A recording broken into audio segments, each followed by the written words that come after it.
Oh boy, so this episode of Dragon Ball Super, kind of controversial. There was two different sides of it, of people looking at it. Some people were not happy with Cabba versus Vegeta, simply because he was mainly training him, and Cabba didn't stand a slither of a chance against Vegeta, especially when Super Saiyan Blue, he had no chance against Vegeta. So people are looking at that aspect. The aspect that I'm looking at it more, and it really makes me appreciate a little bit of what they did for Vegeta's character, is the fact that you got to look at it from this perspective. Vegeta, Prince of all Saiyans, couldn't really be a prince because as a little kid, you know, his whole planet got destroyed and shit like that from Frieza, so he really never got the opportunity to take that leadership role because he was a little kid when that happened, and of course, he never even became King Vegeta, so he never really had that opportunity to do what he did in this episode, and it kind of showed a little bit of a side of Vegeta we never got to see, because with Goku, he was just always like, fuck you, why are you stronger than me, why do you always surpass me? It was a rivalry. He never got the opportunity to kind of be a mentor to just some random ass person. I mean, his brother, he just was like, yo, this piece of shit, get him out of here. His son, he was like, you know, that's my son, training him, but he never got to play the role or, you know, be a part of the role that he is, and that's a leader, you know, a Saiyan prince,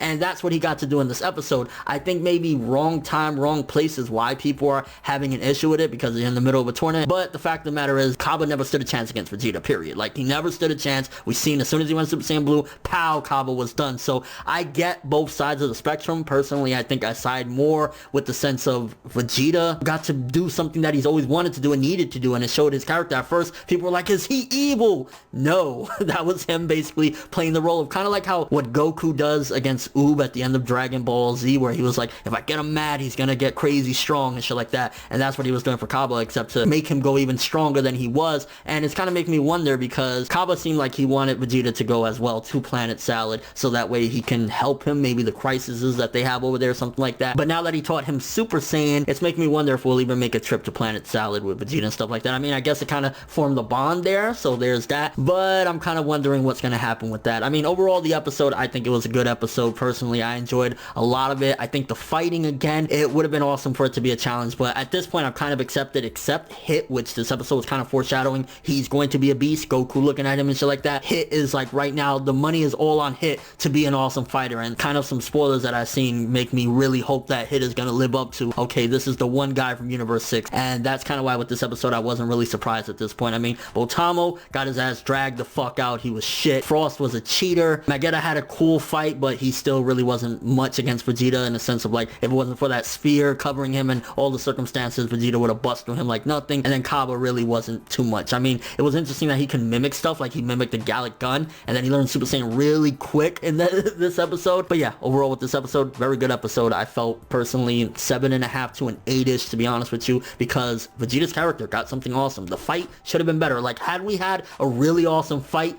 and the Vegeta character development, this would have been a great episode, possibly even more. But because the fight was lacking, and it's kind of like, this is a tournament, but it's not really a tournament, yeah, that's where I stand with it. Still pretty damn good episode. Let me know what your stance is on the episode, though. Did you enjoy it? Did you feel as though the fight should have been better? How do you feel about Vegeta's character being able to play the role that he was born to play, and that's a leader for once, and seeing a different side of Vegeta actually trying to train somebody in his own weird and mean way? And your overall thoughts of the episode. Again, for what it was worth, it was alright. I'm really excited, though, for the Hit fight. Like, for Hit to step in the ring now, it looks like it's gonna be good. But thanks for watching. If you enjoyed anything about this video, make sure to drop me a like. I'd greatly appreciate it. And if you want more from me, make sure to subscribe. Follow me on Twitter, Instagram, and stalk my Facebook to get more when the video ends. I'm ForneverWorld, and as always, people, have an awesome day.